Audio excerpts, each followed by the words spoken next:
നിയമവിരുദ്ധമായി വിദേശ സംഭാവന സ്വീകരിച്ച 5 NGOകളുടെ FCRA രജിസ്ട്രേഷൻ കേന്ദ്ര സർക്കാർ റദ്ദാക്കി.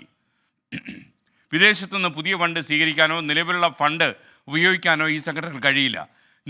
നിതിൻ അംബുജൻ ടെലിഫോണിൽ ചേരുന്നു. പറയൂ നിതിൻ, ഗുഡ് മോർണിംഗ്. പറയൂ.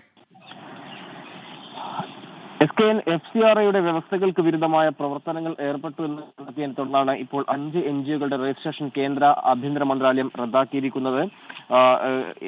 5 NGOകളുടെ രജിസ്ട്രേഷനാണ് റദ്ദാക്കിയത്. Voluntary health association of India, CNI, synodical board of social service, Indo global social service society, churches auxiliary for social action, അതോടൊപ്പം ഇവാഞ്ചലിക്കൽ ഫെലോഷിപ്പ് ഓഫ് ഇന്ത്യ എന്നീ NGOകളുടെ FCRA ആണ് ഇപ്പോൾ രജിസ്ട്രേഷനാണ് ഇപ്പോൾ റദ്ദാക്കിയിരിക്കുന്നത്. കേന്ദ്ര ആഭ്യന്തര മന്ത്രാലയത്തിൻ്റെതാണ് നടപടി. എന്തായാലും നേരത്തെ SKN സൂചിപ്പിച്ച പോലെ തന്നെ വിദേശ ഫണ്ട് സ്വീകരിക്കാനോ നിലവിലെ ഫണ്ട് അത് വിനിയോഗിക്കാനോ കഴിയില്ല.